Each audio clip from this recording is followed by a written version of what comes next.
नमस्कार साथियों, मैं डॉक्टर अमित रंजन एक बार फिर से आप सबका अपने YouTube चैनल बीपीएससी जोन में स्वागत करता हूं। आज हम लोग जिस विषय पर चर्चा करने वाले हैं वह है वैदिक काल।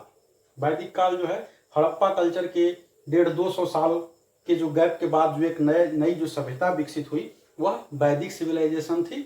और ये इसका जो विस्तार था वह 1500 ईसा पूर्व से लेकर इसका कालखंड 600 ईसा पूर्व तक था।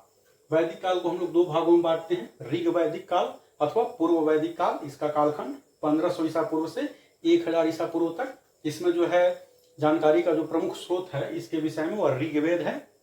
दूसरा है उत्तर वैदिक काल जो कि 1000 ईसा पूर्व से लेकर 600 ईसा पूर्व तक इसका विस्तार था, कालखंड था। 600 ईसा पूर्व में क्या होता है, भारत में जो है धार्मिक क्रांति घटित होती है, जैन बौद्ध धर्म का उदय होता है। उस समय तक कम से कम 65 अतिवादी संप्रदायों का उदय होता है। द्वितीय शहरीकरण की प्रक्रिया आरंभ होती है 6ठी शताब्दी ईसा पूर्व के बाद, और यहीं से उत्तर वैदिक काल समाप्त हो जाता है। वैदिक काल कैसी ग्रामीण सभ्यता मानी जाती थी, और यह जो है हड़प्पा कल्चर की खोज से पहले इसको जो है भारत की पहली और प्राचीनतम सभ्यता मानी जाती थी। हड़प्पा कल्चर जो है क्या थी, शहरी सभ्यता थी। तो हम लोग वैदिक काल के विषय में जो है इस वीडियो में पहले एक सामान्य परिचय देखेंगे कि उसका जो है क्षेत्र वाइज विस्तार कहाँ तक था, जो आर्य थे तो आर्य कहाँ से आए थे, कौन कौन से विद्वान कहाँ से उसकी उत्पत्ति मानते हैं, इत्यादि इत्यादि बेहद सामान्य परिचय हम लोग देखेंगे। ऋग्वेद के विषय में कुछ जानेंगे, ठीक है। और उसके बाद जो है हम लोग आगे हैं पूर्व वैदिक काल के विषय में, सामाजिक धार्मिक आर्थिक स्थिति क्या थी इस पर हम लोग चर्चा करेंगे। तो आइए शुरू करते हैं सामान्य परिचय। ऋग वैदिक काल अथवा पूर्व वैदिक काल, इसमें जो थे क्या थे, आर्य। आर्य शब्द का प्रयोग आमतौर पर किया जाता है। यह किस अर्थ में किया जाता है, आर्य का अर्थ होता है श्रेष्ठ, और यह आर्य का अर्थ श्रेष्ठ है। और इसका जो प्रयोग किस अर्थ में किया जाता है, जाति या नस्ल के अर्थ में नहीं, भाषा के अर्थ में। क्लासिकल संस्कृत में इसका अर्थ क्या होता है, आर्य का अर्थ एक उत्तम व्यक्ति। क्लासिकीय संस्कृत में आर्य का अर्थ। अब हम लोग आकर देखते हैं कि आर्यों का मूल स्थान, जैसा कि हम लोग जानते हैं कि अभी तक जो है अधिकांश विद्वान इसी बात से सहमत हैं कि आर्य जो है भारत में बाहर से आए थे, ये विदेशी थे, आक्रांता के रूप में आए थे। यहाँ के मूल निवासियों को इन्होंने हराया और अपनी सभ्यता इन्होंने कायम की। तो विभिन्न विद्वान जो हैं अलग अलग विचार देते हैं कि आर्य कहाँ से आए थे। तो उसमें 5-6 प्रमुख विचारों को हम लोग यहाँ पर देखते हैं। सबसे पहला विचार जो है इसमें है तिलक का, बाल गंगाधर तिलक। वही बाल गंगाधर तिलक जिन्हें भारतीय शांति का जनक माना जाता है। इंडिया फ्रीडम स्ट्रगल में हम लोगों ने उनको देखा है। तो बाल गंगाधर तिलक के क्या मानते थे, इनको मानते थे कि ये आर्कटिक रीजन से या उत्तरी ध्रुव से ये आए हुए हैं। वहीं दयानंद सरस्वती जो हैं, दयानंद सरस्वती जब हम लोग धार्मिक सामाजिक सुधार आंदोलन जब देखते हैं अंग्रेजों के दौर इसमें, और जिन्होंने डीएवी मूवमेंट की स्थापना की थी, दयानंद एंग्लो वैदिक स्कूल की स्थापना की थी, वही दयानंद सरस्वती आर्यों के जो है उसका उद्गम स्थान या आर्यों का मूल स्थान, निवास स्थान कहाँ मानते हैं, ये इनका तिब्बत मानते हैं। वहीं विलियम जोन्स जो है आर्यों का मूल निवास स्थान कहाँ मानते हैं, यूरोप मानते हैं। और इसमें जो सबसे सर्वमान्य है आर्यों का मूल स्थान में वो है मैक्स मुलर का। मैक्स मुलर इसका कहाँ मानते हैं, ये इनका मध्य एशिया में मानते हैं कि आर्य जो थे मूल रूप से मध्य एशिया के थे। मैक्स मुलर, म से मैक्स मुलर, म से मध्य एशिया, तो याद ऐसे किया जा सकता है। वहीं पी गाइल्स मानते थे कि इनका मूल स्थान है हंगरी।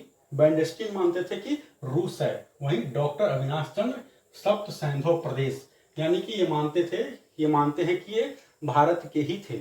अभी एक नई विचारधारा भी, बल्कि शुरू से ही एक नई विचारधारा, एक हल्की सी पतली सी विचारधारा चली आ रही थी, और जो वर्तमान में काफी प्रबल है कि आर्य कहीं बाहर से नहीं आए थे बल्कि वो यहीं भारत के ही मूल निवासी थे, और यह अंग्रेजों का षड्यंत्र है यह बताना कि वो बाहर से आए थे। फिलहाल जो भी हो, इन 6-7 जो विद्वानों को मैंने नाम दिए, इसमें सबसे अधिक जो मान है, सर्वमान या अधिकतम रूप से मान है मैक्स मुलर का कि वो मध्य एशिया से थे, संस्कृत के विद्वान थे, जर्मनी के थे। वहीं तिलक पर भी अक्सर सवाल पूछा जाता है कि तिलक कहाँ बताते थे, तो ये उत्तरी ध्रुव बताते थे, आर्कटिक रीजन में। अब हम लोग देखते हैं कि इनका भौगोलिक विस्तार जो था वो कहाँ तक है, कहाँ से कहाँ तक ये फैले हुए थे। तो सबसे पहले ये सप्त सैंधव प्रदेश में ही मिलते हैं। सप्त सैंधव प्रदेश से लेकर इनका जो भौगोलिक विस्तार था दक्षिण में वो अरावली पर्वत तक था। अरावली पर्वत तक इनका दक्षिण में विस्तार था। यानी कि ये अगर ऐसे हम भारत का नक्शा माने तो इस साइड में सप्त सैंधव प्रदेश से लेकर अरावली मध्य भारत तक इनका विस्तार था। अब हम लोग देखते हैं कि आर्य जो थे या ऋग्वेद में किन किन नदियों का उल्लेख है। ऋग्वेद में 19 नदियों का उल्लेख है। कई सारे ऋग्वेद में हम लोग जानते हैं कि सूक्त हैं, हम लोग आगे देखेंगे। ऋग्वेद पर विशेष चर्चा हम लोग जब करेंगे उससे संबंधित बिंदुओं को देखेंगे तो हम लोग उसी में देखते हैं। ऋग्वेद में एक क्या है, नदी सूक्त है। उस नदी सूक्त में 19 नदियों का उल्लेख किया गया है। ये 19 नदियां जो है उनमें से कुछ प्रसिद्ध नदियों का मिलान करने के लिए आता है कि ये नदी जो है ऋग्वेद में उल्लेखित नदी है वह वर्तमान में किस नाम से जानी जाती है। तो 19 नदियों में वितस्ता, इसको झेलम, वर्तमान का जो झेलम है वो वितस्ता नाम से ऋग्वेद में उल्लिखित है। इसको विज नाम से हम लोग शॉर्ट फॉर्म बनाकर याद कर सकते हैं। विपास यानी कि ब्यास नदी, वर्तमान का ब्यास नदी है वो विपास से नाम से ऋग्वेद में उल्लेखित है। अस्कनी जो है उसको चिनाब, वर्तमान का चिनाब नदी जो है वो अस्कनी नाम से ऋग्वेद में उल्लेखित है। सुतद्रु सतलज नाम मिलता जुलता है, याद करने में आसानी होगी। सुतद्रु जो है सतलज नदी वर्तमान का, उसका भी उल्लेख ऋग्वेद में मिलता है।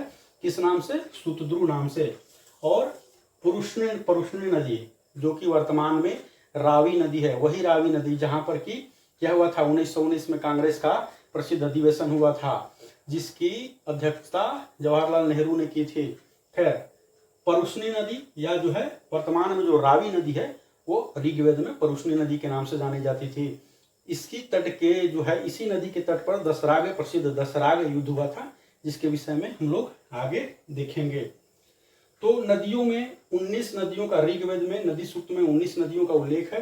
वर्तमान में वो नदियां कौन हैं और पहले वो किस नाम से ऋग्वेद में उल्लिखित है वो हमने कुछ प्रमुख नदियों का देखा। ऋग्वेद में जो है गंगा का एक बार उल्लेख आता है, वहीं यमुना का 3 बार उल्लेख आता है। उस समय को जो लोग थे हिमालय पर्वत से परिचित थे। मुंजवंत जो है और शीलवंत, मुंजवंत और शीलवंत जो है श्रृंखला, इससे भी परिचित थे ऋग्वैदिक काल के लोग, जबकि इसमें समुद्र से ये परिचित नहीं थे। समुद्र का उल्लेख नहीं मिलता है, समुद्र के विषय में इन्हें जानकारी नहीं थी। मरुस्थल के विषय में इन्हें जानकारी थी, लेकिन मरुस्थल को ये किसी और नाम से जानते थे। किस नाम से? मरुस्थल को इसमें धन्व कहा गया है। धन्व, मरुस्थल को इसमें क्या कहा गया है? धन्व के नाम से इसमें मरुस्थल का जिक्र किया गया है। समुद्र के विषय में इसमें कोई उल्लेख नहीं मिलता है। तो अब हम लोग, जैसा कि शुरू में हमने कहा, ये हमने पढ़ा कि आर्य कहाँ से आए थे। तो आर्य बाहर से आए। अगर हम यह मान के चलते हैं कि आर्य जो थे विदेशी थे, आक्रांता थे, तो यहाँ के लोगों को उन्होंने पराजित किया। कैसे पराजित किया? उनकी विजय के क्या कारण थे? विजय के कई कारण थे यहाँ पर, लेकिन जो सबसे प्रमुख 3 कारण थे हम लोग उसकी चर्चा करेंगे। विजय का, जो आर्यों का विजय का कारण था वो था एक कि वो कवच का प्रयोग करते थे। कर्ण के पास भी हम लोगों ने कहानी मिथिक महाभारत में पढ़ा था कि उसके पास जन्मजात कर्ण के पास कवच कुंडल था। तो वैसा ही जो है कवच जो है इनके पास, आर्यों के पास भी वो कवच का प्रयोग करते थे। और अश्वचालित रथ का प्रयोग करते थे। ये युद्ध में अश्वचालित रथ का प्रयोग करते थे। और घोड़े का संबंध जो है आर्यों से अनिवार्य रूप से जोड़ा जाता है। हम लोग देखते हैं, क्योंकि जो घोड़े हैं, घोड़े की अस्थियां जो है भारत में आर्यों से पहले लगभग न के बराबर मिलती है। ये सुरकोतदा में, संभवतः हड़प्पा कल्चर में है, घोड़े की अस्थियों के प्रमाण मिले हैं। लेकिन खैर, विजय का कारण कवच का प्रयोग, अश्वचालित रथ और तांबे एवं कांसे से बने हुए हथियारों का, यानी धातु से, इन धातुओं से बने हुए हथियारों का प्रयोग करते थे, जो कि उनके विजय का कारण बने। तो यह जो है हम लोगों ने सामान्य देखा ऋग्वेद में, वैदिक काल में, ऋग्वेद या पूर्व वैदिक काल, और उसके विषय में हमने सामान्य जानकारी देखी।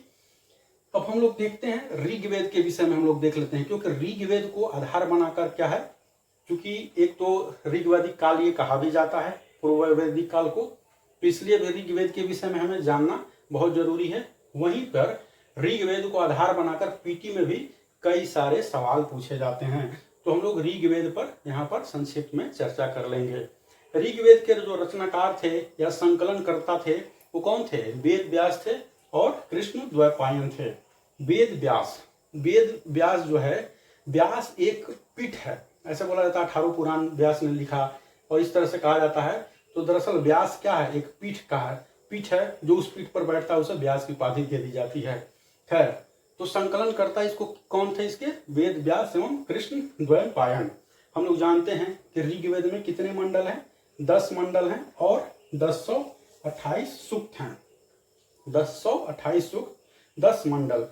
2 से लेकर 7 जो मंडल है, 2 से लेकर 7 तक का जो मंडल है वो क्या है? प्राचीनतम मंडल है। वहीं पहला एवं 10वां जो मंडल है वो बाद में लिखा गया है। पहला एवं 10वां मंडल, वही 10वां मंडल जिसमें क्या? वर्ण व्यवस्था का जिक्र मिलता है। हम लोग आगे देखेंगे।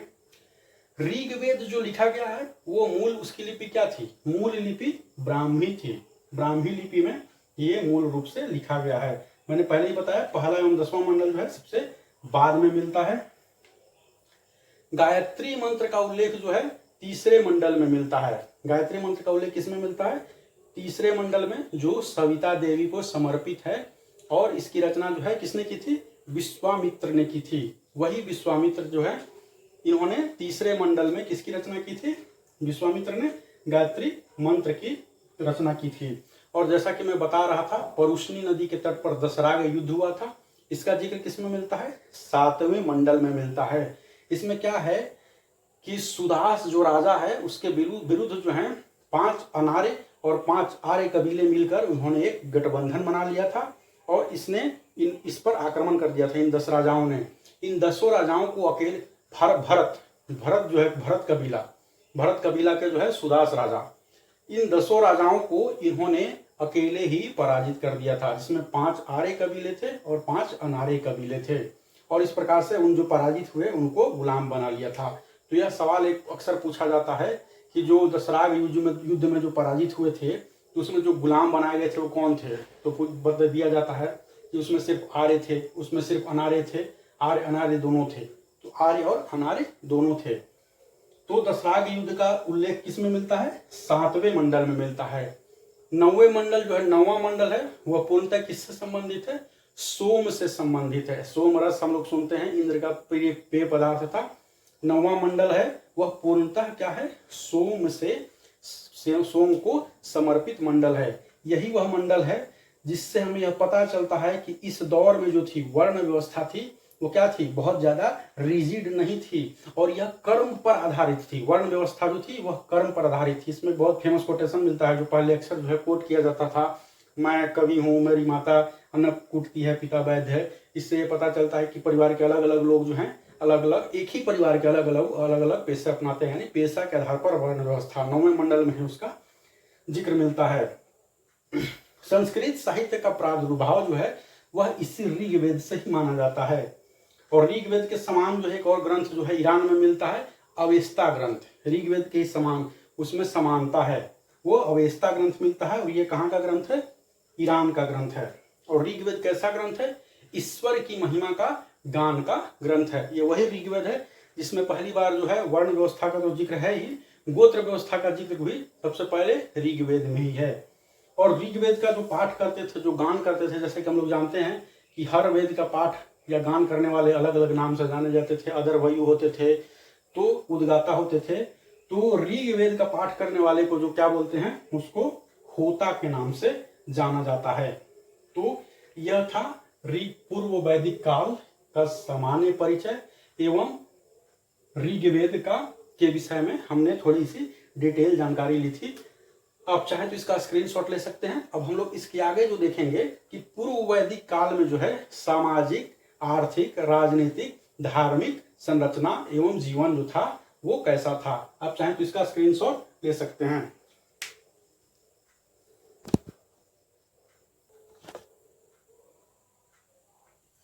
हम लोग पूर्व वैदिक काल या ऋग वैदिक काल में पहले हम लोग चर्चा करेंगे राजनीतिक विशेषता, राजनीतिक स्थिति जो थी, राजनीतिक विशेषता, राजनीतिक कंडीशन जो थी वह क्या थी। तो उस समय क्या था कि राजतंत्र एवं गणतंत्र दोनों था, दोनों का संयुक्त रूप था। या फिर इस तरह से कह सकते हैं ना, तो पूरी तरह से राजतंत्र ही था, नहीं पूरी तरह से गणतंत्र था। इसलिए कि वहां होता था राजा, इसलिए हो गया राजतंत्र। लेकिन वो राजा जो होता था उसके पास नाम मात्र की शक्ति होती थी और उसका जो है चयन किया जाता था, ठीक है। और वो उसका काम क्या था, उसका काम दो काम था, कबीले की रक्षा करना एवं युद्ध के समय कबीले को नेतृत्व प्रदान करना। राजा का अपना जो है स्वतंत्र अस्तित्व बहुत ज्यादा नहीं होता था, वह कबीले के नाम से ही जाना जाता था। यानी जिस कबीले का राजा है उस कबीले से उसकी पहचान हुआ करती थी, इसीलिए क्या बोला जाता था, जनस्य गोप। क्योंकि वह अपने कबीले से के नाम से जाना जाता था इसलिए वो जनस्य गोप भी कहलाता था। तो यह जो है राजतंत्र इस प्रकार से था कि राजा निर्वाचित होता था। अब यह जो राजा होता था वो अपने कार्यों को, अपने फंक्शन को सही तरीके से कर सके, इसके लिए क्या थी, 4 संस्थाएं थी, सभा समिति थी और क्या था, विदत था, गण था। तो हम लोग आकर देखते हैं कि सभा समिति और विदत और गण में क्या अंतर है। सभा जो थी वो क्या थी, उसका कार्य क्या था, वह न्यायिक कार्य करता था। सभा और समिति को हम लोग पहले देखेंगे। 4 संस्थाएं थी राजा को उसके कार्यों को सुचारू रूप से चलाने के लिए।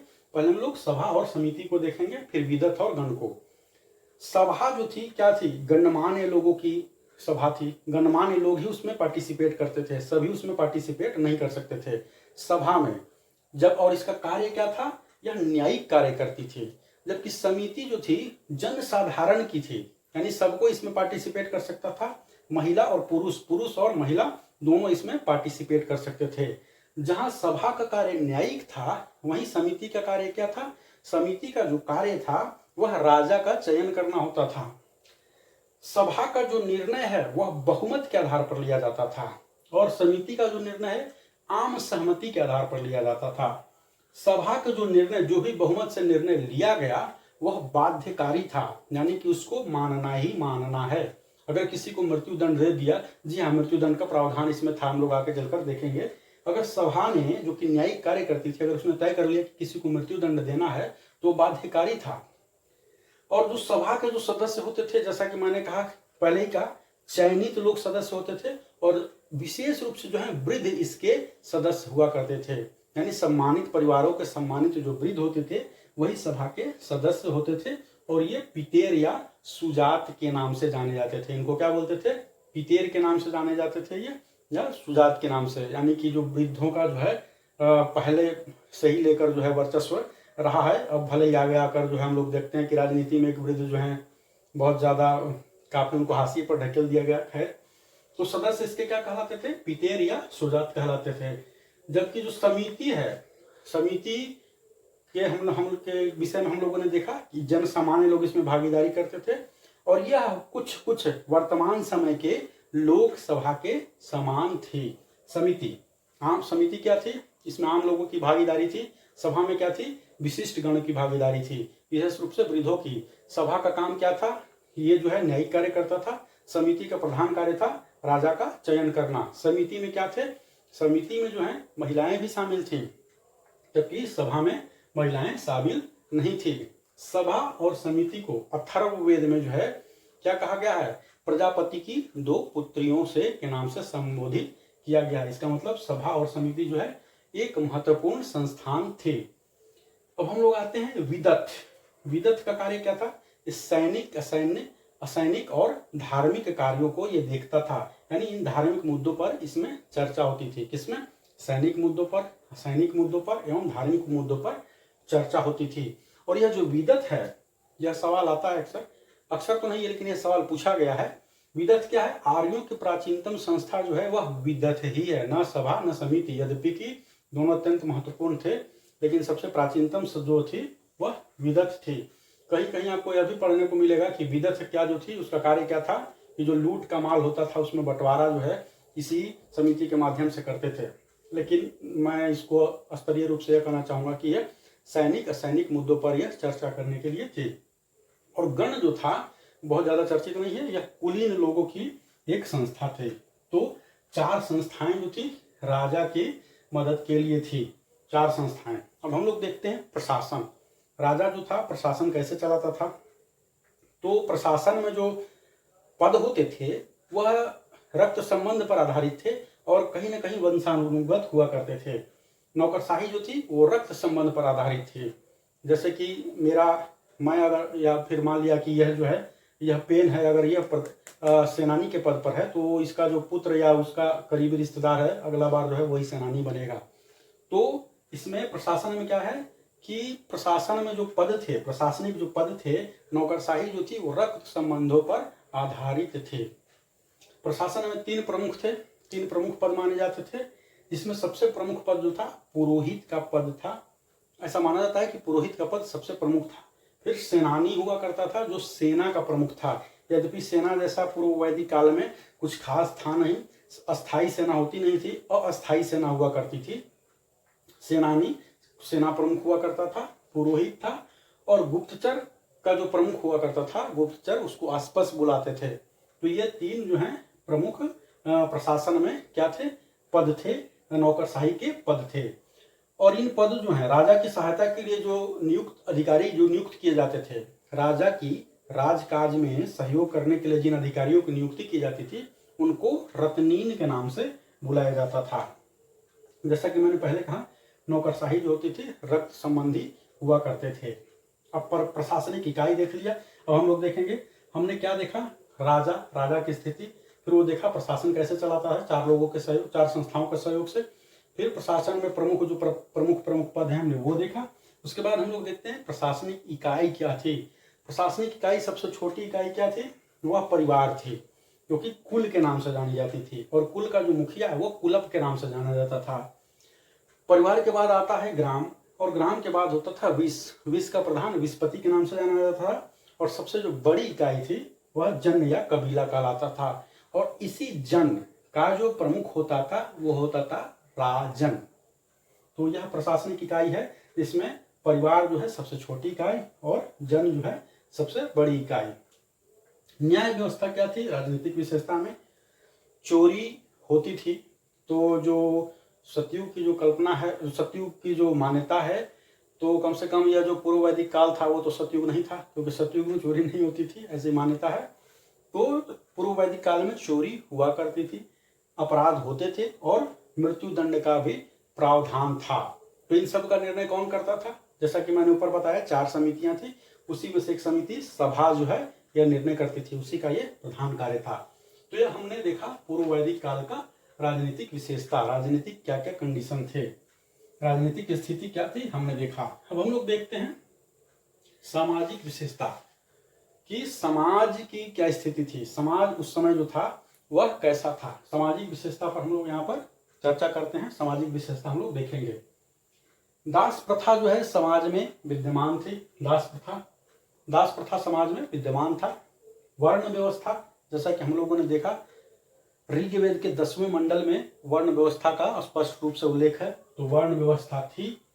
10वां मंडल जो है पुरुष सूक्त के नाम से जाना जाता है, जिसमें बहुत ही विस्तार से यह बताया गया है कि ब्रह्मा के मुख से ब्राह्मण पैदा हुए हैं, भुजाओं से क्षत्रिय पैदा हुए हैं, और पैर से शूद्र पैदा हुए हैं, जो विस्तार से बतलाया गया है। तो इससे पता चलता है कि वर्ण व्यवस्था जो है थी, यद्यपि कि जो वर्ण व्यवस्था वर्तमान समय के जाति व्यवस्था के समान नहीं थी, और यह बहुत लचीली थी, कर्म पर आधारित थी। परिवार क्या था, परिवार जो था पितृसत्तात्मक था, यानी पिता ही प्रधान परिवार का होता था। जबकि इस सभ्यता से पहले जब हम लोग हड़प्पा कल्चर देखते हैं तो उसमें जो परिवार क्या था वह मातृसत्तात्मक कहीं ना कहीं वह जो है हमें नजर आता है। हम लोग देखते हैं योनि की पूजा होती है, और मातृसत्तात्मक मातृदेवी की भी वहाँ आराधना की जाती है। तो सिंधु घाटी सभ्यता के विपरीत यह जो है पितृसत्तात्मकता थी, और परिवार जो था संयुक्त परिवार हुआ करता था, बड़े बड़े परिवार होते थे। गोत्र का भी उल्लेख ऋग्वेद में मिलता है, यहाँ सिर्फ वर्ण का ही उल्लेख नहीं मिलता है, गोत्र का भी उल्लेख ऋग्वेद में हमें मिलता है। अब स्त्रियों की स्थिति, इस पर थोड़ा हम लोग विस्तार से चर्चा करेंगे कि स्त्रियों की स्थिति क्या थी।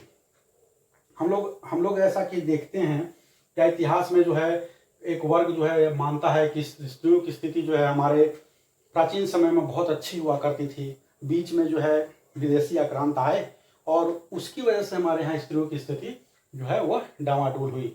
तो हम लोग स्त्रियों की स्थिति पर यहाँ पर प्रकाश डालते हैं कि स्त्रियों की स्थिति कैसी थी। तो निश्चित रूप से पूर्व वैदिक काल में स्त्रियों की स्थिति अच्छी थी। और ये हम लोगों ने देख ही लिया है कि समिति जो है, समिति जब होती थी, राजा के चयन का जो अधिकार था वह स्त्रियों को भी था, क्योंकि उसमें स्त्री को भी अनुमति हुआ करती थी, वह भी भाग लेती थी। तो स्त्रियों की स्थिति बेहद, वाकई में बेहद अच्छी थी। पर्दा प्रथा नहीं था और बाल विवाह नहीं था। नियोग की प्रथा पूर्व वैदिक काल में ही हमें दिखलाई देती है। शिक्षा का जो अधिकार है, शिक्षा का अधिकार वह भी क्या है, वहां पर था।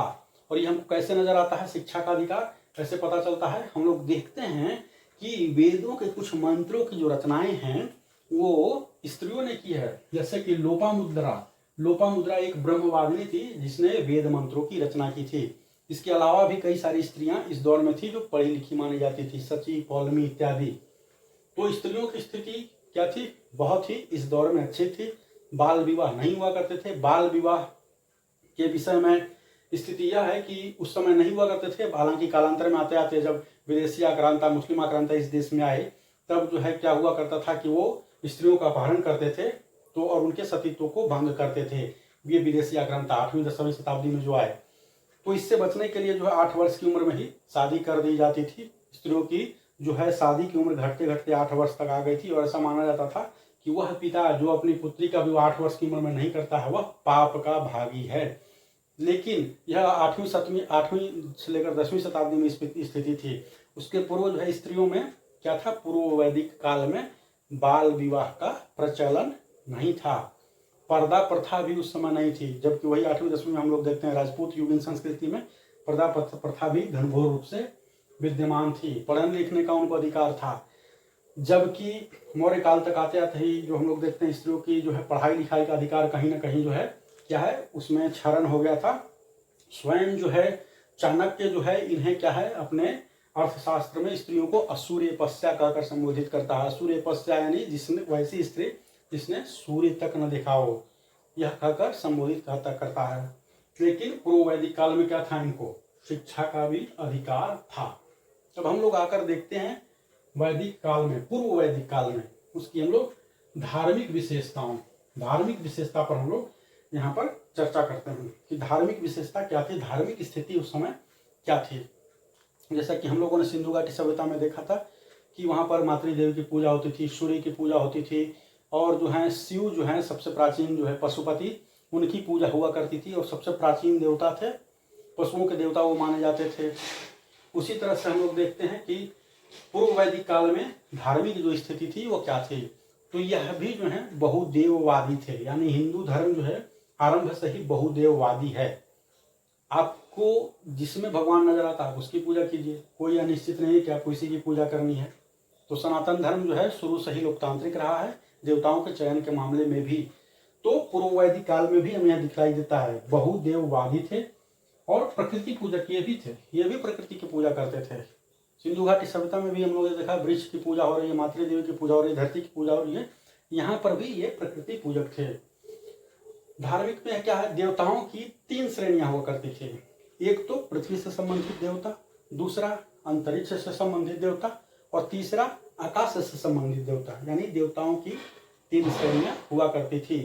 इंद्र जो थे, इस युग में इंद्र क्या थे, सबसे प्रमुख देवता थे, और सबसे अधिक जो है ऋग्वेद में सूक्त जो है उन्हीं को समर्पित किए गए। सबसे अधिक मंत्र जो है उन्हीं को 250 बार संभवतः उनको समर्पित जो है मंत्र किए गए हैं। तो ऋग्वेद पूर्व वैदिक काल में सबसे प्रमुख देवता जो थे वो इंद्र थे। इनको पुरंदर भी कहा गया। पुरंदर यानी दुर्गों को ढाने वाला देवता, ये सबसे शक्तिशाली देवता। इनके बारे में कहा जाता है कि ये हजार इनकी 1000 आंखें हुआ करती थी और वज्र था इनके पास। इसके साथ ही साथ यह भी एक मिथक है कि यह जो थे कहीं ना कहीं कामुक हो गए थे, कामुक किस्म के राजा हो गए थे। तो इनके पूरे शरीर पर जो है 1000 आंखें हैं थी, और कई यह भी मिलता है कि 1000 जो है योनियां इनके शरीर पर उगाई थी। क्या यह विषयांतर हो गया। तो सर्वप्रमुख जो देवता थे वो क्या थे, इंद्र थे। पुरंदर जिनको बोला जाता था, यह युद्ध के देवता थे। सर्वाधिक ऋग्वैदिक सूक्त जैसा कि मैंने कहा इन्हीं को समर्पित थे। और जो है क्या देवताओं का पुरोहित कौन था, हम लोग अक्सर देखते हैं बृहस्पति। जो हम लोग सीरियल वगैरह देखते हैं, देवताओं के पुरोहित कौन थे, गुरु कौन थे, बृहस्पति थे। जबकि राक्षसों के पुरोहित कौन थे, शुक्राचार्य। तो देवताओं के पुरोहित जो थे बृहस्पति थे। सबसे प्रमुख देवता इंद्र हो गए। उसके बाद और भी देवी देवता थे जिनके विषय में हम लोग देखेंगे।